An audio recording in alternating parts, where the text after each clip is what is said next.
Anyway, mga kababayan, kasama po natin ngayong gabi si Sir Greco Bellica, former chairman ng PACC, at syempre may party list din sila. At ito yung Bisaya Youth Party List. Tama ba ako, Sir Greco? Magandang gabi po. Magandang gabi. Magandang gabi po sa tatlong magigiting. Ang bayan ay pinagpala dahil sa inyo. Tama po, BG Party List or Bisaya Youth Party List number 98 sa Badota. Alright. Magandang gabi po. Sir Greco, maraming salamat po, at alam ko medyo busy kayo ngayon at nakikita namin parang nasa sasakyan lang kayo. Pero bibigyan ko po kayo opportunity para makapagkumusta sa ating mga manonood ngayong gabi. Magandang gabi po sa lahat na nanonood sa atin sa buong Pilipinas, Luzon, Visayas, Mindanao, pati na rin po sa abroad. Salamat sa patuloy niyo pong pagsuporta sa SMNI sa laban kontra droga, katiwalian, red tape at terorismo. Alam po ninyo, napaka seryoso na po na pinagdadaanan ng ating bansa ngayon, na kinakailangan talaga ng pagbabago dahil ang marami sa ating pamahalaan ngayon ay tila kumalimot na sa kanilang sinumpaang tungkulin na to lead modest lives, to be accountable to the people at all times. Sabi na sa Aligang Batas, public office is a public trust, and all government employees and officials must at all times hold themselves accountable to the people, live with integrity, transparency, justice, and do what is right and lead modest lives. Talamak po ang usapan ng pang-aabuso ng kapangyarihan, pang-aabuso sa pera ng bayan, at ginagamit ang kapangyarihan para sa kanilang sariling interest. At sa darating pong bagong taon, magkakaroon po tayo ng pagkakataon na bigyan ng bagong pag-asa at bagong simula ang ating bansa, dahil meron tayong pagkakataon na maghalal ng mga bagong pinuno. So ang akin pong dalangin, pakiusap, pag-isipan niyo pong mabuti ang inyong iboboto. Huwag na ho kayong bumoto ng korap. Iboto niya kahit sinong gusto niyong iboto, karapatan niyo po yan, exercise yan. Pero pagka-korap, tingnan niyo mga proyekto, kung maraming flood control, alam niyo na po yan. Kung ayuda ng ayuda, wala naman binibigay na trabaho, alam niyo na po yan, wala na pong gagawin yan. Para po magkaroon ng tunay na pagbabago sa ating bansa. Dahil dapang-dapa na po ang bansa natin sa kahirapan, ang dami na nakakatakot na naman ang kapaligiran. And kailangan tayo pagbabago. Magsisimula po yan sa mga taong manunungkulan. So yan lang po ang aking paalala sa inyo. At ako naman sa Kongreso, kung ipag-aadyan ng Diyos, may tanong ko, diyan po natin dadalhin ng laban dahil napakaraming problema po ngayon dyan. Ikita niyo naman sa mga pahayagan. So maraming salamat po at magandang gabi sa inyo lahat. At Banateros, pagpatuloy niyo po ang inyong ginagawa, pagpapalain ng bayan dahil sa inyo. And I am supporting you 100%. Thank you, sir. Thank you, Sir Greco. No? But anyway, Sir Greco, na hinog na ho ba yung tinanim nyo ngayon tapos inanin nyo maya-maya? Na hinog na ho ba? Nakita ko sa Facebook. Ko yun, Anong tawag nito? Umanin na ako. Umanin na. Bilis, ano? Sana ganun kabilis talaga. Sana ganun kabilis. But anyway, Sir Greco, nabanggit nyo po yung mga lumalalang problema sa ating bansa tulad ng kawalan ng trabaho. Pero ang pinaka-importante po na dapat na lumalala, yung pinakamatindi is yung corruption po, kahirapan, tsaka itong kaguluhan na naman dito sa atin. Kawalan ng hustisya. Kasi napanood ko si Kong Rodante Marcoleta, nasabi niya doon na siya mismo na isa sa nakahanay dyan sa mga kongresista ay nagsasabing matindi po ang korupsyon sa ating bansa ngayon. Na ito po, alam natin, na ito po ang nagiging dahilan kung bakit walang pag-usad ang ating bansa. Sa ngayon po, Sir Greco, nasa anong level po kaya sa tingin nyo ang korupsyon sa ating bansa? Kasi parang wala po tayong nakikita na kahit anumang proyekto na nagbibigay ng magandang, malaking impact sa ating mga kababayang Pilipino. Opo, tama po yan. Lagana pang chismis. Pero let me give you facts and details. Una sa komisyon, alam natin ng merong komisyon sa proyekto. Ang balita ko po, ang sumbong sa akin ng mga tao natin ng report sa akin, halos 12 to 48% na lang daw po natitira sa pondo para ho sa proyekto. The rest ay napupunta ho na sa komisyon. Sa mga 88% to 52% po napupunta na lang po sa komisyon. Dahil ang mga politiko daw po will ask 20 to 40%. Sabi ni Senator Amy Marcos, tumaas na raw po ng 40% ang hinihingi ng mga politiko dahil mag-e-eleksyon. Tapos hihingi po ang implementing agency ng 10 to 15%. Hihingi po ang back ng 2%. Pagka meron daw sita, magbibigay ka pa sa COA, hindi naman daw parate. Tapos meron pang VAT na 7%. So, unless meron akong na-miss, ang mawawala ho dahil sa porsyento ay 52 to 88%. Ibig sabihin, wala na talaga matitira sa proyekto halos at mapupunta na lang sa komisyon at pinaghati-hatian ng gobyerno. Sabi ko sa akin ng tatay ko, nung panahon daw ng matandang Marcos, ni President Ferdinand Marcos, ang komisyon lang daw po ng gobyerno noon, lahatan na, 10%, 90% pupunta sa proyekto. Kasi kikita pa ang kikita pa po ang contractor. So, ngayon, baliktad na. Halos 12% na lang natitira sa proyekto, lahat napunta na po sa komisyon. Problema po yan. Ibig sabihin, kaya kita natin ang mga proyekto, lalo dyan sa Metro Manila, ang kalsada, ayos pa, sinisira na. Pero bakit? Kasi nga may komisyon. Lagi na lang butas-butas ang kalsada kahit bagong gawa dahil nga manipis ang gawa. So, walang asenso. Number 1, korupsyon. Mataas ang korupsyon, mataas ang kahirapan dahil walang trabaho ang tao, dahil walang magbukas ng negosyo, ayaw pumasok ng negosyo dahil sa korupsyon at red tape.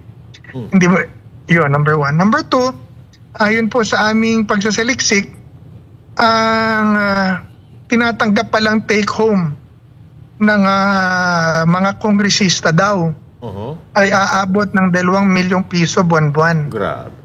Ang sweldo po kasi, salary grade 31 po yan Gaya ko, nung ako po ay naging chairman, sekretaryo, salary grade 31 po ako. Ang sweldo po namin daw noon is around mga 275,000 pesos a month. Ngayon, ang salary grade 31 tumaso na 300,000 pesos a month. Pero dahil daw meron pang mga nakukuha sa committees, tapos mga committees, pag umattend ka ng committee, aabot ka daw ng mga 1.5 million pesos a month kung ikaw ay congressman. Wow. Tapos kung malipit ka pa daw sa kusinero at sa kusina, may dagdag pa daw pong 500,000 a month. So, that's 2 million pesos a month. Ngayon, kung totoo ba yan or hindi ko po alam pero yan ang nababalitaan ko po. Dahil ang makakaalam lang po niyan ay mga congressman. So ang tanong ko, tama ba yun na pasusweldohin nila ang kanilang sarili ng ganong kalaki samantalang ang mga tao sa atin, mga ordinaryong tao dyan sa Metro Manila ay minimum pay ng 650 pesos to 700 pesos a day. Tapos sila sumusweldo o nagtatake home ng 2 million pesos a month sa pera ng tao. Makatarungan po ba yun? Sabi naman ng iba, dahil daw malaki raw ang gastos ng isang congressman. Okay, fine. So, magkano nga ba talaga ang gastos sila? Bakit hindi natin alamin? Dahil pera po natin yan di ba? Yes. Tapos kung meron silang gastos dahil marami nang hihingi, bakit hindi ilagay yung pera sa tamang ahensya para hindi nagmumukhang nangungurap sila dahil pinadadaan pa nila rin sa kanilang pera. Tapos pag tuwing namumigay ng ayuda, nabibigyan lang naman yung kalahati dahil yung kalahati na kalaban nila hindi naman mabibigyan. So, walang katarungan. Pera naman taong bayan yan, hindi naman na pera yan. Yes. So, kaya nakikita natin sa paligid natin na nararamdaman natin na sobrang hirap, ang hirap pagtrabaho, ang hirap pagnegosyo, ang hirap kumita ng pera. And yet, ang ating mga politiko, sobra ang yaman. Hindi ho mayaman ha, sobra ang yaman. Makikita mong masasakyan, makikita mo ang damit, ang lifestyle, ang ugali, ang kayabangan. Nakikita mo na sobra. So, yan po, I think, is the best reflection on how bad things are here in politics because of corruption. And yet, kung totoo man po yan, bakit wala nagsasalita? Why isn't there anyone talking about it, exposing it, and yung umalma? And yet, on the other hand, pinakikisamahan pa at nakikisama pa. It's either natatakot or it's either nakikinabang, whatever. Yan po ay mali. At kaya po ako naririto dahil someone has to say something right, say the right thing. And I'm not saying na malinis ako, hindi po ako perfecto. Hindi po ako sinasabi na malinis ako, madumi sila, hindi po yun ang sinasabi ko. Ang sinasabi ko po, palagay ko mali yan. At dapat yan baguhin at itigil kung ano ang mali. At itanong natin sa taong bayan ngayon kung sasabihin nila na malaki talaga ang gastos natin. Hindi come clean. Sabihin nyo sa taong bayan at tanungin natin ng taong bayan. Kung sasabihin nyo na kailangan nyo itaas ang sahod nyo, itaas natin ang sahod ng lahat. Yun ang usapan dyan. Ibig ko po sabihin, Coach Oli, may question. dahil sa korupsyon, ang hirap ng tao. Kung gusto nating umasenso ang tao, kailangan po nating labanan ng korupsyon. Labanan ng red tape, labanan ng kriminalidad at droga. Dahil yan lang po ang paraan para pumasok ang negosyo dito at magkaroon ng trabaho ang Pilipino. So yan po ang pagtuunan dapat ng pansin ng ating mga legislators at mga gobyerno kaysa politika na walang katapusang investigasyon ng politiko at pinag-aaway ang Pilipino, sipsipan ng sipsipan sa kanilang mga leader, sa presidente, sa senado, or sa speaker, kanya-kanyang pabibo para mas lumapit at mas maraming makuha. Samantalang politika lang yan eh. Ibig ko sabihin, walang impact na mabuti sa buhay ng tao yan. Away politiko lang yan. Tapos nahati ang bansa dahil sa ganyan. So sa darating pong halalan, mga kaibigan, nakikita natin po yung distraught ng mga tao, nagyayaya ng revolusyon, nagyayaya ng EDSA, nagmurmuring ang mga sundalo, mga dating sundalo, nadadidivide sa red and green ang ating bansa na ikasisira at ikalulugmok lalo ng ating bansa. We have to forget about all of this and start to realize na bago tayo naging pula, bago tayo naging green, Pilipino muna tayo. Yes. And let us work for the benefit of the Filipino. So sa darating pong halalan, mga kasama, mga kaibigan nakikinig sa akin, yan po ang ating gawin. Maglagay tayo ng mga bagong leader at magtulong-tulong tayo. Huwag tayong magsiraan, huwag tayong mag-away-away. Maglagay tayo ng mga bagong leader na hindi corrupt at gagawin kung ano po ang tama. Yun lang po. Sir Greco, Coach Oli po, magandang gabi po.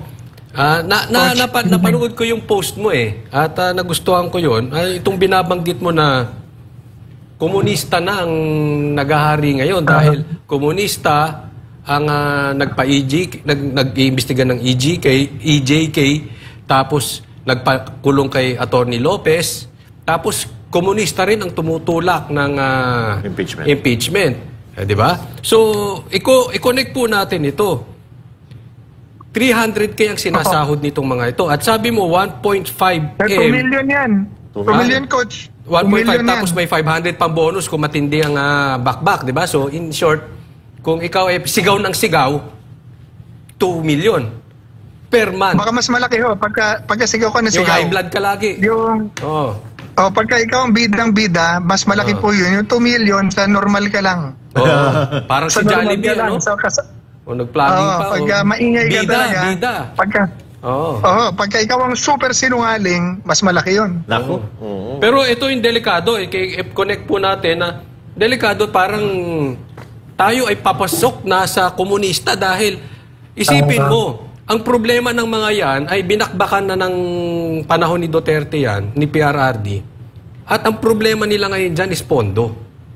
Pero kung magsasahod itong mga ito, may pinapalakas natin. Delikado po yan para sa Pilipino. Ano pong take nyo doon? Tama po.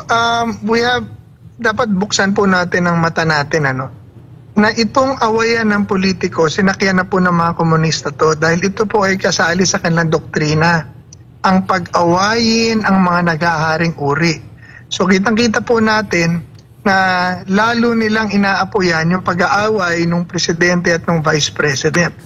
Dahil pag nag-aaway yan, hihina ang ating gobyerno, pamahalaan at depensa habang sila naman ay lalakas. Mag-aaway-aaway ang Pilipino, mag-aaway-aaway ang mga opisyal, hihina ang pareho nilang kalaban at yun naman po ang magiging puwang para pumasok sila, agawin ng kapangyarihan, agawin ng pamahalaan. Komunista na tayo, papatayin po niya ng mga pulis, ang mga sundalo, ang mga opisyal, para sila ang mamuno, hahawakan lahat niya ng armas, hahawakan lahat niya ng opisina at kapangyarihan at magdideclare na sila na ang bagong pinuno. Yan po ang background at kagustuhan niya dahil kumbaga dati yung baril nakatutok sa kanila, ngayon yung mga nakatutok sa kanila nagtututukan at magpapatayan, pero sila ay buo pa rin at nakaipon at sila naman ang mananalo ng walang pinuputok na baril dahil lang pinag-away nila yung magkakampi. Kaya nakita nyo po, yung ulitin ko yung sinabi mo, Coach, sabi, ang nagkakalkal ng EJK, komunista, di ba, si Senator Risa. Ang mapapel sa Quadcom laban dyan sa EJK, mga komunista rin, mga kaliwa. Ang nagkakalkal ng confidential funds ni VP Sara kahit bawal, kaliwa pa rin. Ang nagpakulong kay Attorney Zulaika Lopez, komunista pa rin, si Castro. Ang nagsulong at nag-file ng impeachment case, kahit sinabi ni BBM na wag nang file ng impeachment case, komunista pa rin. Yeah. And yet, noong November 30, ang nanggugulo sa rally doon sa Mindiola, na nilulusob ang Malacanang, ay komunista pa rin. Yes. Bakit sila ang nasa Quadcom, sila ang naghihiring, pero noong rally, kinakalaban naman nila yung si President Marcos. Ibig sabihin, yun talaga ang kanilang agenda. Hindi sila kampi sa pula or sa berde. Sinusulong lang po nila ang kanilang agenda. And they are succeeding dahil napakatindi na po ng away ng mga leader natin at hating-hati na ho ang ating bansa. So kaya po, dyan ang ating bantayan. Dahil dyan po ang pinakamalaki nating problema. Kaya kung meron tayong dapat gawin, ay magkalma, mag-usap, pag-usapan, demokratiko tayong bansa, pag-usapan kung anong mali, kung anong dapat gawin, pag-usapan at hayaan ang proseso ng batas ang mangyari. Diba? Sige, daan tayo sa eleksyon, pero let's continue to talk about what is right, expose what is wrong. Kaya I encourage the Filipinos to speak out. Sabihin nyo ang totoo, sabihin nyo nararamdaman nyo, sabihin nyo talaga kung nakikita nyo para ito po ay maging wake-up call sa mga nakikinig. Subalit, sundin po natin din ang batas, sundin natin ang proseso ng batas. Wag ho nating dalhin sa mali o itama sa paggawa ng mali ang ating pong mga hakbang. At ako rin po ay nananawagan sa pamahalaan nagawin nyo rin po ang tama. Huwag pong abusuhin ng kapangyarihan. Ang Kongreso at Senado, hindi po korte yan. Ang kapangyarihan to contempt ay hindi po para sa mga tao na gusto nyo ipakulong dahil gusto nyo lang ipakulong. In aid of legislation po yan, meron pong karapatan ng tao. Igalang po ninyo yan. Huwag nyo pong ipitin ang Pilipino at takutin dahil malaya tayong bansa. Kawawa po tayo at tandaan po ninyo, lahat yan may balik yan. Pagdating ng panahon na wala na kayo sa pwesto, kayo naman noong babalikan. At hindi ko kayo nakakasiguro na habang buhay kayo nasa pwesto dahil pag napikon ang Pilipino, naintindihan ng Pilipino ang totoo, lalaban po yan. Lalaban ng Pilipino, matapang ang Pilipino, matiisin ang Pilipino, pero pag napuno yan, sasabog po yan. Ayun. At yan na po nakikita natin ngayon, katakot-takot na po ang tawagan, textan, pagpaplano, ang naririnig natin kung saan-saan. So, I hope that the government, especially the President, will be a caring father that will reach out dun sa mga nagrereklamo, 'di ba? Patitigilin yung mga nag-aabuso dahil meron naman talaga meron naman mga issues. Imbestigahan, patigil yung mga pang-aabuso, imbestigahan lahat. Kunyari, okay, gusto nyo imbestigahan ng confidential funds ni VP Sara. Kahit bawal naman talagang kalkalin ng confidential funds. Pero sige, kung yan ang gusto nyo, sige, imbestigahan ninyo. Pero pakiusap ko, imbestigahan din po lahat na umahawak ng pondo ng bayan. Yeah. Imbestigahan din yung resolution number 10 para malaman talaga natin kung sino ang humawak, magkano hinawakan, saan napunta, at sino nakanabang. So and then, pag nalaman para lumabas ang totoo, yun po ang point doon Dapat yun ang i-demand natin. Ano ba ang totoo? Hindi yung, ito, berde ako, ito, pula ako. Hindi. Ano ba ang totoo? Sir Greco. Dahil pag alam na natin ang totoo, di makakapag-desisyon na tayong tama. Opo, sir. So, Sir Greco, sorry, maputol kita. Follow-up question lang bago ko ipasa kay partner Jay. Kasi nabanggit mo na itong sa komunista, at napakadelikado na ito. Pero, naiintindihan natin, bagamat ito ay mali, na wine-weaponize itong mga komunista, naiintindihan natin yung may mga agenda kasi scratch my back yan May pakinabang sila dyan. No? Pero ang tanong ko po sa inyo, itong mga ibang politiko na nanunood, alam nila yung alam mo.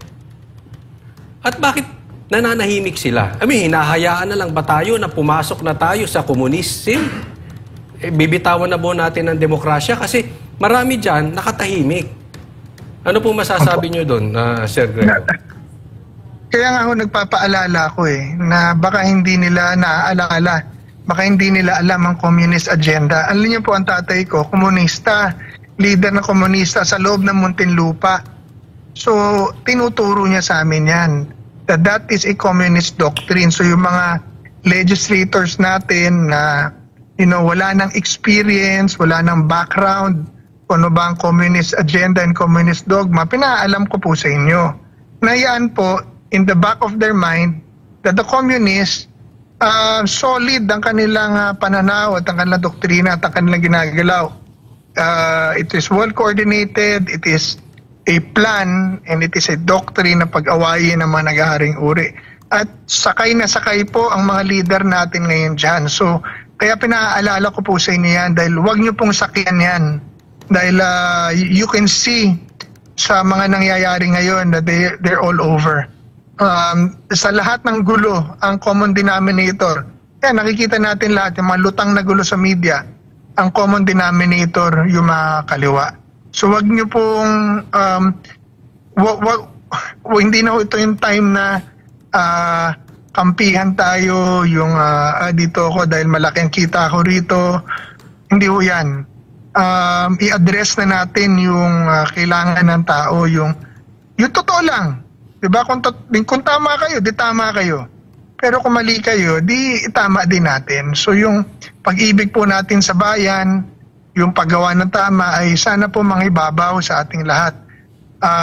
Yung kapakanan ng ating bayan. Hindi na po para manisi kung sinong tama, kung sinong mali, pero yung gawin na lang po natin kung ano makakabuti para sa Pilipino. Yun. Sa Partner J, baka may additional question ka kay Sir Greco. So yung bago ako magtanong, alam niyo pangalawa na to si Sir Greco sa mga nagsabi about sa pera sa hearing, sa kada hearing. Si una, 'di ba, Sir Greco, si Kong Pulong. Doon natin una narinig yan eh. Tapos pangalawa dito. Iniisip ko lang, magkano kaya yung kay Paduano? Kasi sobrang maka-acting yun eh. Sobrang gigil na gigil lagi yun eh. Mas malaki yun. Mas malaki siguro yun. Mga 3 million, 4 million yun eh. Doble yun. Mga doble yan, yung kay Paduano, no?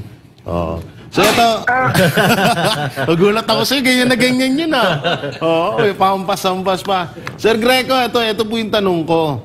Ano pong masasabi nyo na parang pinapamukha po ng House of Representatives na mas kapani-paniwala sila kaysa sa COA about po sa impeachment kay VP Sara Duterte? Hindi yun, totoo yun eh. Ang COA ho ang binigyan ng authority ng saligang batas para mag-audit. Yan po ang final authority. If they want to question that authority, they don't have the power to question that authority. They have to go to the courts to question that authority. So, the impeachment is a political process. Regardless of legal basis, yan po ay botohan. Yan po ay political question. Well, just one thing about the impeachment, that is a political circus. As far as I'm concerned, it is a political circus. Wala nang oras for an impeachment. Magbabakasyon na ang Kongreso sa December 20, wala nang session. Meron pang mga prosesong kailangan pagdaanan yan sa Justice Committee, tapos pag-uusapan pa yan, tapos i-refer pa yan sa plenary, saka pa i-refer sa Senado, tapos magkukonvene pa ang Senado as an impeachment court. Wala nang oras. So, and kung ipipilit po nila yung ihabol, that will be an incredible feat. Pwede nilang gawin yan, but that will be an incredible feat. At pag ginawa po nila yan, lalong magagalit po ang Pilipino. Dahil kalahati ng Pilipino, hindi ko alam, pero sigurado ko na at least kalahati ng Pilipino hindi naniniwala sa kanila. Kung meron silang iniisip na naniniwala sa kanila ang Pilipino, baka kalahati lang yon or kulang pa. So, ibig sabihin, magkakagulo po yan pag pinilit nila yan. So, I don't know kung if they will dare to do it, but they can if they will really do it, pero hindi po makakabuti sa bayan. I mean, meron tayong eleksyon. Doon natin idaan. Tapos kung gusto talaga nila ng investigasyon, imbestigahan lahat. Ako, payag ako doon. Pati ako, lahat ang humawak ng pera ng bayan, lahat ang humawak ng pwesto. Kung gusto nila, pati kami. Pero, magpa-imbestiga rin sila doon sa patas. Para makita natin na non totoo.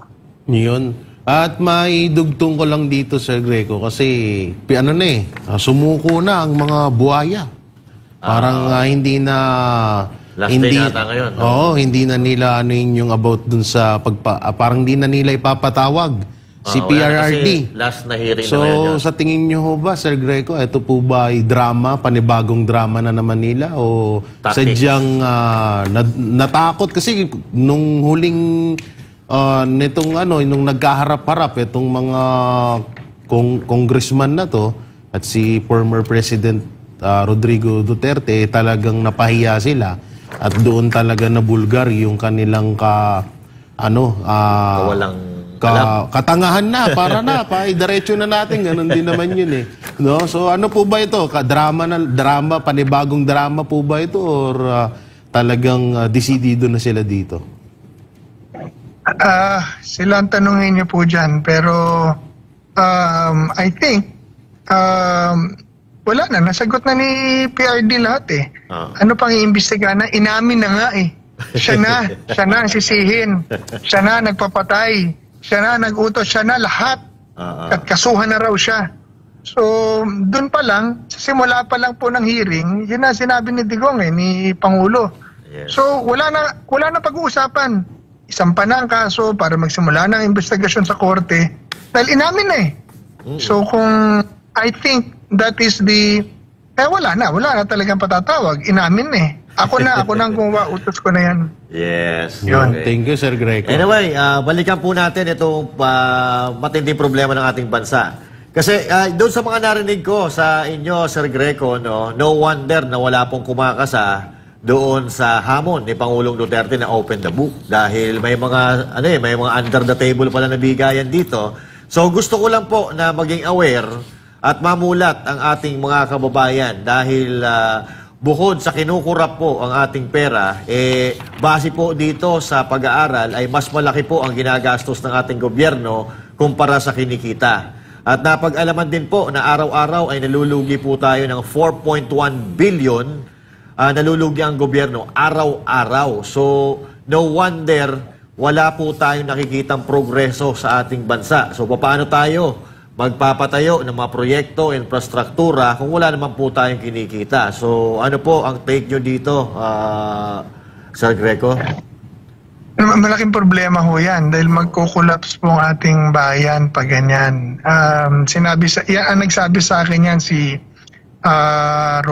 Senator Robin Padilla. Sabi niya sa akin, pare, ang sabi ng mga ekonomista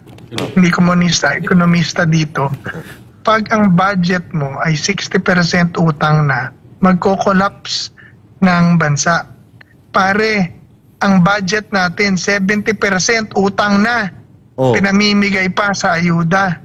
So, may problema ho talaga sa polisiya. And ang kailangan po natin sa ating gobyerno, ang ibigay, trabaho. Sila lang po makakagawa niyan sa paglaban nila sa korupsyon, sa droga, sa red tape, sa pagpapatahimik ng ating kapaligiran. Diyan lamang po tuluyang papasok ang mga negosyo, mga negosyante para magkatrabaho ang tao. Dahil pag may negosyo, may trabaho eh. Pero pag may korupsyon, walang negosyo. Sad-sad na po ang ating bayan. So, yan, kaya tayo nalulugi. Dahil in the first place, puro utang na po ang pera natin. Kaya nag-reflect at taas ng presyo ng bilihin, walang trabaho ang tao. So yan. Kaya nga kailangan baguhin po ang polisiya. We need to create a government that creates jobs. Hindi po yung namimigay ng pera. Dahil hindi po pera ang magpapaasenso sa Pilipino. Pero yung oportunidad na makapagtrabaho at kumita at umasenso ang kinakailangan ng Pilipino. It's the opportunity to become productive.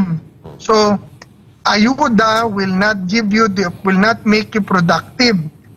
What will make you productive is work, job. So we need jobs. We need to create jobs. And the only way to create jobs is to fight drugs, crime, corruption, and red tape. Dahil pag bumaba ang lahat ng problema pong yan, pwede ka nang mag-imbita ng mga namumuhunan kahit saang parte ng mundo, kahit Pilipino or foreign, para magtayo ng kanilang mga hanap buhay, industriya, factory, development dito sa bayan na magbibigay ng trabaho sa Pilipino. Yan po ang kailangan nating fokusan. Alright, Sir Greco, no? Anyway, Sir Greco, hindi na namin aaksayahin masyado ang inyong panahon kasi alam namin na medyo busy po kayo. Now, bibigyan po kayo ng opportunity para sa last message ninyo po sa ating mga kababayan. Kung may gusto po kayong sabihin sa ating mga kababayan, pero sana sa mga susunod makasama pa rin namin kayo ulit. Okay? So, anytime. Banateros, thank you sa opportunity at saka sa pagkakaimbita niyo sa akin. And salamat sa inyong ginagawa at pag-ibig sa bayan sa pagpakita niyo ng inyong tapang sa pagbulgar ng mali. Dalangin ko ang tagumpay ninyo sa inyo pong ginagawa. Alam ko magtatagumpay kayo. Tibay lang ng loob, tsaka panalangin. Pangalawa po sa ating mga kabayan, ako po ay nananawagan na bumoto ho kayo ng tama. Nasa inyo po ang pag-asa ng ating bansa. sa pagboto nyo ng tama. Wala na ho kung sasabihin na iboto nyo si ganito, boto nyo si ganyan. Hindi ko na rin sasabihin na iboto nyo ako. Ang hihingin ko lamang po, huwag kayong bumoto ng korap. Kahit sino na iboto nyo, basta huwag mo kayong bumoto ng korap. So pag-isipan nyo pong mabuti dahil 5 months from now, or in less than 5 months from now, we will have the opportunity and we can have the opportunity to change our country. So, make the right choice. Pag-isipan nyo mabuti kung sino yung iboboto nyo. Pag korap, huwag nyo na po iboto. Yun. Pero bumoto kayo na mahuhusay na tao, may integridad, gagawa ng tama at maninindigan sa tama. Kung namigay ng pera, sige na, kunin nyo na. Anyway, pera nyo naman po yan. Pero yung pagboto, yun po ang pag-isipan nyo. Iboto nyo po yung tama. At ipanalangin nyo ang ating bansa. Mahalin po natin ang Pilipinas. Iisa po tayo. Huwag po tayong magsiraan. Magmahalan tayo. Maraming salamat po. Ayun, napakaganda ng mga sinabi ni Sir Greco. At once again, maraming salamat po, Sir Greco. Doon nga sa sinabi ni Sir Greco, nagkapagkwentuhan kami nung break time. Sabi ko, grabe no, laki no, 2.5 million. Hindi pa sure yun baka nga mas mataas pa doon. Sana all? Oo, kasi kapag with acting daw, kaya pala ngayon natin napagtatanto kung bakit laging attitude boy sa hearing. Malaki pala sweldo pag Oo, kasi kapag pag medyo malakas kang o lagi kang pasigaw, lagi kang galit. Galit din ang natatanggap. Oo, may ka pala, may additional ka. Iyo. Ang tanong dito, kapag may nako-contempt kaya, additional. Kasi lahat sila, gigil sila sa contempt. Kahit wala na pagka-contempt, kina-contempt Hindi eto, nagtatanong lang naman kasi baka kasi yan ang naiisip namin na hindi kaya pag may, kasi katulad yan, di ba, kinontempt ni Castro. Si Attorney Lopez. Ay, type ko yung hikaw niya. Ay, ganda. Hikaw ba yan? Hikaw ba yan? Ano ba yan? Hikaw ba yan o tiles? Yung hikaw niya nasa kwelyo Ay, akala ko kasi tiles parang tiles namin dun sa CR. Nakabili ka na ng suka. Chicharon. Ano comment ko doon, Coach Oli, sa sinabi ni Jay na pag malakas pala ang sigaw, mas malaki ang bitaw. Never ko na imagine na magiging highest paid ang nagtatantrums. Hindi, si Master ang nakamute. Hindi ko alam kasi ang dami na nagagawang trabaho ngayon. Isipin mo. Pag ikaw ay magagalitin, nagtatantrums, ikaw pa yung malaki daw. Di umano, Sinabi po yan ni Sir Greco. Pero alam mo, bilib ako kay Sir Greco. Sana po wag natin palagpasin yung mga ganitong klaseng nag-a-apply para sa bayan. Isama nyo po siya sa listahan ninyo. Maraming party list po ang magagaling. At isa po ito, si Sir Greco, yung kanyang party list, na isipin mo hindi madaling pangalanan ng komunista, pero inaantay ko aanuhin ko sana siya, pero hindi. Diretso, pinangalanan niya. Ultimo yung paglabas nung kada upo, may monthly sahod ang mga naghihiring. Medyo mabigat po yun. Nakita natin ang tapang ni Sir Greco. At mabuti na lang at naimulat niya ang taong bayan patungkol dito. Isipin po natin kung iyan ay nagawa niya ngayon. Pag nakaupo yan, yan ang magiging gwardya natin. Correct. May security guard na tayo sa loob. Yan ang kailangan natin sa kamara Kasi iba dyan, tahimik. Wala, busal. Sa totoo nga lang, hindi lang pang kamara, pang Senado. Ako, ang gusto ko talaga kay Sir Greco sa Senado. Talagang Kaya lang, hindi siya doon tumakbo. Kaso, mas sa panahon ngayon, dahil nga sa kapalpakan na pinaggagawa ng Congress, ngayon, mas ginusto ko siya rin sa Kamara. Kasi sa Senado, nandyan naman na sila Senator Bongo. Si Pastor. Si Senator Bato. Si Senator Robin. Sino pa ba yung bago na tumatakbo? Si Attorney Marcoleta. Jimmy Bondok. Si Lito Lapid. Wala yun. Ano lang yun? Puro taping lang yun. Hindi, kaya ako pala nasabi yung about doon sa contempt kanina. Kasi may nag-viral video kasi si Castro tsaka si Acop nung na-contempt ni Franz Castro. Na-fist bump? Hindi, nagtatalon-talon talaga sila. Parang nanalo ka ng 1 milyon na tatalon-talon ka. Nanalo talaga pala. Nanalo talaga. Tsaka yung sinasabi pala ni Sir Greco kanina na bakit walang bumuboses sa mga ganitong walang yaan dyan sa kung meron man, kung totoo man yan, no? Sa tingin ko, wala talagang maglalakas loob siguro talaga kasi pare-pares lang silang nakikinabang eh. Hindi. Merong naglakas loob na hindi talaga nababayaran ng pera. Katulad dito, naglabas ng kanyang sentimiento si Sagip Party List Representative Rodante Marcoleta patungkol sa kalagayan ngayon ng Kamara.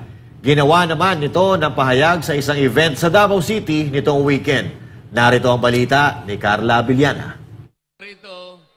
Mga ipokrito, mga nagpapanggap at nagbabalat kayo. Ganyan inilarawan ni Sagip Party List Representative Rodante Marcoleta sa isang event sa Davao City. Nitong Sabado ang kanyang mga kasamahan sa House of Representatives, partikular na ang mga miyembro ng House Quad Committee. Paano ba naman daw kasi, imbis na mga panukalang batas na makabubuti para sa mga mahihirap na Pilipino ang inaatupag, ay panay hearing sa Quadcom ang inuuna. Maging ang 10 power bills na kanyang inihain sa Kamara na para sana masiguro ang maayos, maaasahan at abot kayang presyo ng kuryente sa bansa, ay hindi man lang daw dininig sa komite ng Kamara. Sabi pa niya, walang ibang punto ang ginagawa ngayon ng Quadcom kundi ang pamumulitika at i-prosecute ang dating Pangulo ng Pilipinas. Sabi nila, magkaisa tayo. Gumawa sila ng manifesto. Kailangan kanya magkaisa tayo sa katapatan at paninindigan para alagaan natin ang ating bansa. Paanong pagkakaisa yon? Paanong magkakaisa ang isang bansa kapag ini-impeach mo ang Vice President? Bakit yung opisina lang ng Vice President ang ating iniimbestigahan kung talagang hindi kayo namumulitika? 400 offices ayaw niyong imbestigahan. Only the office of the Vice President. Politika po ito. Sinabi din niya maging ang Senado ay paulit-ulit at pabalik-balik na lang sa kanilang hearing. Ngunit hindi naman daw ito nakakatulong sa pag-unlad ng Pilipinas dahil patuloy pa rin daw na lumulubog ang bansa dahil sa malaking utang at matinding korupsyon sa gobyerno. Pinunadi ni Marcoleta ang pamumudmud ng ayuda ng mga kasamahan niya sa Kamara na anya hindi naman nila trabaho. Magkano na po yung ating utang? 16 trillion pesos. 16 trillion pesos. Bigay ng akap. Akap dito, akap doon. Puro akap. Hindi po yan ang gawain ng House of Representatives. Hindi po yun ang aming gawain. Wala po kaming gawain na kami ang magbigay ng kung ano-ano. Kunin po ninyo yung pera. Hindi kanila yon. Pera ng gobyerno. Walang mangyayari po pagka ganito ang gagawin natin. Pag nagbigay ka lang puro ayuda, puro subsidy, hindi po lalakas ang ating ekonomiya. Sa huli may mensahe si Marcoleta sa lahat ng mga Pilipino sa gitna ng mga pagsubok na kinakaharap ng bansa. Pagtulungan po natin, wag ko yung mawawala ng pag-asa. Sabi ko nga po sa inyo, kahit mahirap, kahit mahaba ang laban, wag po tayong matatakot. Para sa Diyos at Pilipinas kumahala, Carla Abellana, SMNI News. Yun. Matindi yung binitawan dyan ni Congressman Marcoleta. Isipin mo, binulgar niya dyan kung gaano kaswapang itong nasa Congress. Grabe ka greedy. Pinangalanan pa. Oo. Isipin mo, pati hopya niya. Kinuha. Oo, ninanakawan siya ng hopya. Oh, alam mo, matindi. Pero ito, may matindi siyang binitawan dito eh. Ha? Pag siya daw ay nagsasalita, ginugulo siya at pinapatayan ng mic. Yan po ang laban nitong mga kongresista. Patayan. Patayan po. Bakit? Kasi yung ginagawa kay Marcoleta sa loob ng hearing, ganun ang plano nilang gawin sa ating mga vloggers. Patayan tayo ng boses. Yan na po ang isusunod nila. Ididemanda na po ang mga vloggers. Sa katunayan, marami nang naidemanda. At ngayon, nagpapaimbestiga pa sa NBI. Marami pong isusunod. Nakita ko po yung interview ng Menocrista. Ay, galit na galit at... Menocrista. Gustong talagang may pinababantayan na at ididemanda ng mga vloggers. Yan na po ang laban ngayon. Mabuti na lang. Okay din po itong si Marcoleta. Sana isuportahan natin sa Senado dahil malaki po ang matutulong nito dahil siya nga ay nagpresenta pa maging abogado ni BP Sara at may alam siya sa loob. Sa tamang panahon, alam ko magagamit natin to si Marcoleta, magbubunyag to ng mas marami pang kalokohan diyan sa loob ng Quadcom. At sinisimulan na niya pa isa-isa. Buti nga marami na nagsasalita. Yung iba, hindi ko maintindihan. Bakit napakatahimik? No? Ang dami niya ng binulgar. Kaya itong isa sa gusto kong itanong sa Quadcom. Ito'y tanong, wag po kayo magagalit sa mga nagtatanong. At sana, wag niyo ipinakukulong ang mga nagtatanong at pinakokontem. Tanong lang naman ito. Kasi 400 offices ang tumatanggap ng confidential funds. Bakit si VP Sara lang ang iniimbestigahan ninyo? Anong klaseng pagka-double standard po yan? Di ba? Kasi kahit totoo or hindi, that is not the issue yung ginagawa nyo kay VP Sara. Naniniwala ako hindi yan totoo. Pero kahit po totoo yan for discussion purposes, napaka-unfair nyo. Kasi kung talagay kayo'y para sa bayan, hindi lang opisina ng Vice President ang iniimbestigahan ninyo. Kung galit kayo dyan sa confidential funds, mas marami pa, mas malaki ang confidential funds kay BP Sara. Sana wag tayong double standard. Sana yung ating kapangyarihan, ginagamit natin to serve the people, not to serve our agenda. Partners. Ang galing. Yun, no?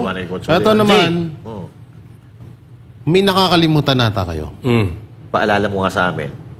Kasi matatapos na lang ang taon, wala pa rin siya. Alam niyo kung ano yan?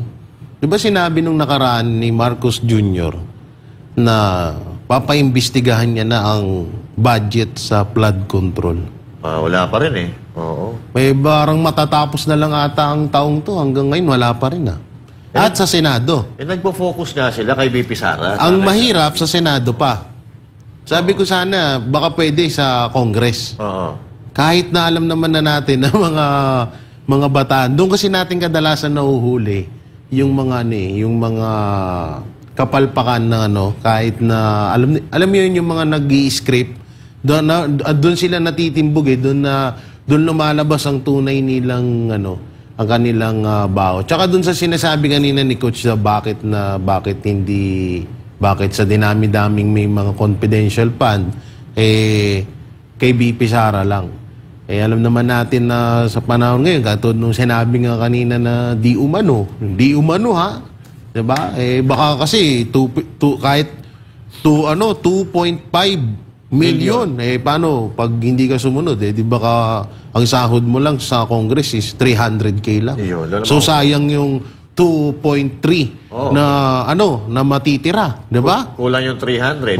Isang bag lang yun. Wala na, ubos na. Pero ngayon, inaantay pa rin ho namin at ang ibang mga Pilipino, yung sinabi ni Marcos Jr. na open siyang paimbestigahan yung flood control budget. Sana tuloyin nyo na, kasi matatapos na lang taon. Tatandaan na lang ako. Wala pa rin yung pag-iimbestiga sa flood control na yan. Kasi di hamak na yan talaga ang kailangan ng pag-usapan. Yeah. Kasi una-una, yung kay BP Sara, 125 million, kung di ako nagkakamali, yung confidential fund. Yung OBP budget, magkano ulit yun? 700 million. Diba? 2 billion binawasan na ginawang 700 million. So yung sa flood control na di umano ay ito ay billion araw-araw. 1.4 billion araw-araw. Yun talaga ang number one na dapat na tinatalakay sa Senado at dyan sa Congress. Hindi yung puro na lang confidential fund ni BP Sara. Tsaka yung dapat pag-usapan nyo rin ng confidential fund ni House Speaker Martin Romualdez. Hindi natin alam, baka binubulag lang tayo sa ayuda, pero pagdating naman sa totoong total ng itinutulong, puro kupit na. Ano lang naman? Master, ikaw naman. Ako, mga partners, hindi na ako maniniwala sa mga sasabihin yan. Kasi wala naman yan sinabi na tinupad niya. Wala naman niyang pinangako na tinupad niya. Diba? Mula sa bigas, mula sa ipagpapatuloy yung ginawa ni PRRD, hanggang sa ngayon, wala pa siyang tinutupad na ipinapangako niya. At mabalik tayo doon kay Congressman Marcoleta. Actually, ramdam ko yung bigat na dinadala ni Congressman Marcoleta. Dahil hindi niya kaya yung mga buhaya na kasama niya sa Kongreso, no? Hindi naman lahat buhaya dyan. Meron pa dyan matitino, pero karamihan dyan, majority buhaya eh. Oo. Dahil hindi niya kaya mag-isa itong mga Diyos-Diyosan dyan sa Kongreso, syempre, wala siyang ibang nilalapitan kundi ang taong bayan. Ako, naniniwala ako na hindi natin kaya yan eh. Yung mga kongresista. Ang makakakaya lang yan ay ang taong bayan. Taong bayan. Ngayong 2025 election, makakaganti tayo. Yung galit natin sa kanila, ibuhos natin sa darating na eleksyon. Gumanti tayo sa pamamagitan ng pagboto ng matitino. Yung marurunong at yung tunay na may pagmamahal sa bayan, may pagmamahal sa Diyos. At higit sa lahat, yung may takot sa Diyos. Yun. Oo. Alam mo, naalala ko yung sinabi kanina ni Sir Greco na grabe, no? Ang sahod ng congressman ay nasa 300,000 a month. Isipin mo, ang ordinaryong Pilipino. Pero wala tayong magagawa. Nasa batas yan eh. Yan ang talagang sahod nila. Okay lang yun. Yung masama dyan, yung binanggit niyang may milyon-milyon pa. Pero anyway, ang maganda po dito, naalala ko yung sinabi sa akin na kung sakaling papalarin po si Pastor Kibuloy, maging senador, ay hindi niya kukuhanin yung kanyang sahod. Yun. Kung hindi, itutulong niya po yan. Yeah. Di ba? Isipin niyo sa kanakita ng ganyang senador o kahit sinong politiko, meron bang kayang magsabi na hindi nila kukuhanin yung kanilang sahod? Ito hindi na para sa amin. Hindi na to agenda. It's not about us. Ito kung talagang pagtulong sa Pilipino ang inyong habol, dapat wala kayong nakukuha eh. Kasi po, ang pagserbisyo sa tao ay sakripisyo. Hindi yung kung ano yung mapapala mo. Kung hindi anong mapapala ng taong bayan sa'yo. Kaya sana ay manalo to si Pastor Kibuloy at sundan, maging impluensya sa loob. Dahil lagi ko nga sinasabi alam mo, itong tingin ko dito sa ating political system, dito sa ating bansa, ay mahihintulad ko sa isang cancer. Cancer po talaga. Ako sa tingin ko talaga wala na tayong pag-asa. Parang cancer, wala na pag-asa. Ang pag-asa na lang natin ay milagro. And sana po, baka magamit ng Diyos si Pastor Kibuloy at manalo siya, magkaroon ng milagro itong politika natin. Kasi grabe na po talaga katindi itong at sana mayroong maging magandang halimbawa. Katulad ni PRRD, naging magandang halimbawa eh. Kaya lang, yung mga tinapos ni PRRD, yan naman ang nagiging bida ngayon. Droga, komunista. Yan ang nagiging problema. But I'm really excited na maging magandang halimbawa at influence si Pastor Kibuloy sa ating politika. Alam mo kung sinasabi mo, Coach, na magkaroon ng milagro sa politika. Siguro, pag nakapasok na si Pastor bilang senador, nakikita ko na talagang doon natin makikita ang tunay na serbisyo. Siyempre, kasama na dyan sila Senator Bato, Senator Bongo, isama na rin natin si Attorney Jimmy Bondo. Pag nagsama-sama kasi yan, yung mga yan, iisa ang hangarin yan eh. So napakaganda ho nung kakalabasan. Ang mga katulad niyan, mga senator, pag-iisa ang hangarin ng mga yan, ang ganda ng kinakalabasan. Yeah. No, lalo't nasa kabutihan yung hangarin nila. Yeah. O tignan nyo ngayon sa camera, nagkakaisa sila sa isang hangarin na kasamaan. Tignan mo kinakalabasan ngayon. Diba ang pangit? Wala. No, kaya gano'n, no? Kaya yung mga wala namang pakinabang dyan sa Senado at sa House of Representatives, palitan nyo na yan.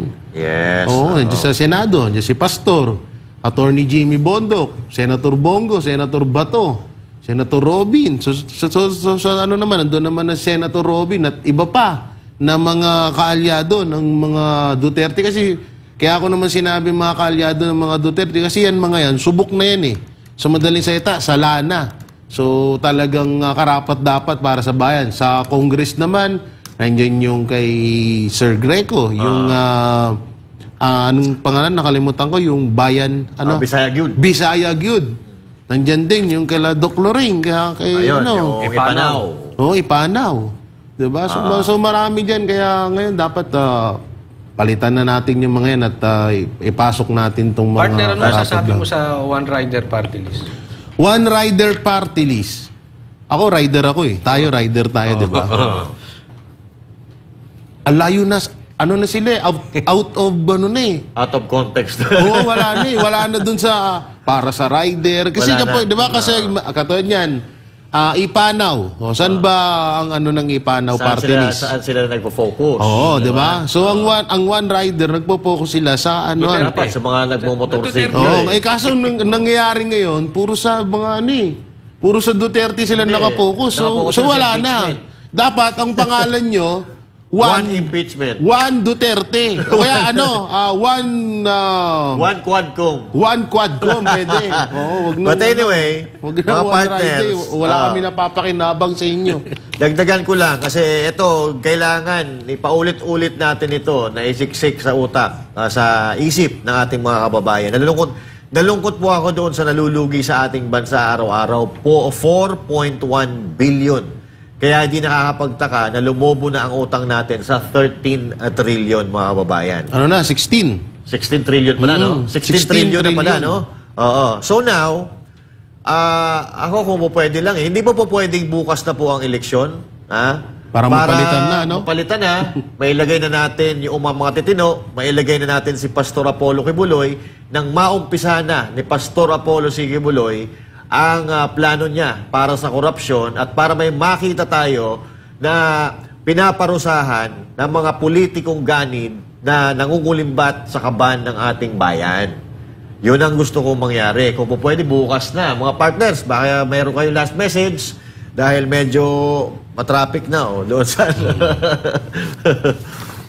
Kacholi. Ako, wala na ako masasabi kasi nasabi ko lahat. Basta tatag lang. Tatag lang. Ako naman, may nag-comment kanina, nabasa ko, bayad daw sa utang si ano. Sino? Si Ma'am, si Tar, sabi ko, lang bibili na. Wag naman yun, baka lalong lumaki yung utang natin pag yun ang binayad nyo. Grabe naman kayo. Ay, may galang shoutout kay Buster TV, nanonood siya ngayon sa live natin. Kinumentan, isa din sa mga vlogger na susunod na makakasuhan. Ayan ba? Kakasuhan, Lib. Murahin sila niya ni Buster pag kinasuhan nila yan. At bago tayo magtapos, para naman sa ating Christmas countdown. Aba, 16 days na lang, mga kabanateros. Pasko na, 16 days na lang. Lapit na. Grabe, ha? Ilang days na lang. Jay, yung regalo mo, ha? Ilang days na lang, 21 na ako. 21? Oo. Bata mo pa. Dibu. Yalata, ha? But anyway, yung regalo mo sa amin, birthday mo eh. Ha? Yung regalo mo sa amin, birthday mo. Sa January na. Wala pa yung sa akin eh. Ganun ang banateros pagka nag-birthday, nagre-regalo. Ganun ba yan? Ganun. Ako, pihikan pa naman ako sa regalo. Ay, kung ano yung regalo mo sa amin, doon ang pagbabasehan namin, ang regalo namin sa'yo. Halimbawa, iPhone, iPhone ano? iPhone 16 Pro Max. Fully failed, 1 terabyte, ganun. Di iPhone 17, niregalo. Kasi medyo nakaangat-angat. Tapos, ano nun? Hulugan. iPhone 17, 12 gigs. 1 year. 12 gigs? 12 gigs. Grabe yun Huwag naman. Matitindi ito mga kasama. Sa Quadcom na kaya kayong dalawa. Bakit? Bakit? iPhone na pinag-uusapan natin. Hindi ako po pwede dun. Ano? Alam mo kung bakit? Ayoko sa mga may mga attitude. Ay, di namin nun eh.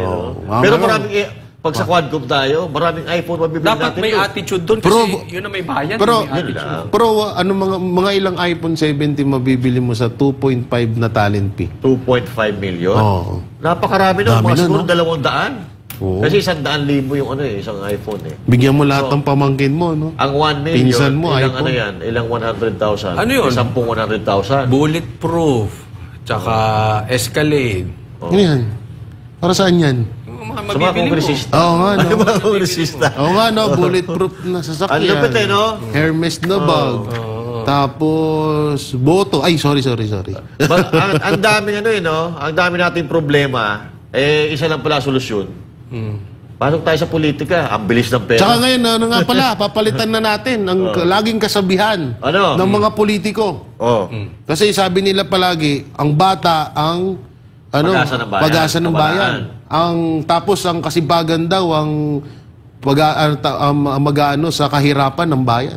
Hindi. Kung gusto mong matanggal ka sa kahirapan, mag-congressman ka. Mag-tantrums ka. Anyway. Coach. Sige. Baka ano pa yung masabi natin dito. Baka bukas may kasama tayo. Bukas? Matindi yung guest namin. Ay, grabe. Abangan yung guest namin bukas, ha? Kakaiba. Magugulat kayo. Kakaiba. Si Maris Racal. Hindi. Si Rico. Hindi. Si Rico Puno. Si First Lady. Yan, ha? Hindi, abangan niyo kasi matindi yung pinangako sa atin ni Sir Carlo. Matindi yung guest natin. Malupit, ha? Yung pangako ni Sir Carlo, kailangan matupad yan. Kita-kita po tayo. Huli mga banateros. Dito lang sa SMNI, pag tama, palakpakan, pag mali, banatan. Ako po, si Coach Oli. At ako naman po, si Master Judea. At ako naman po, si Jay Guevara. Para sa Diyos at sa Pilipinas nating mahal.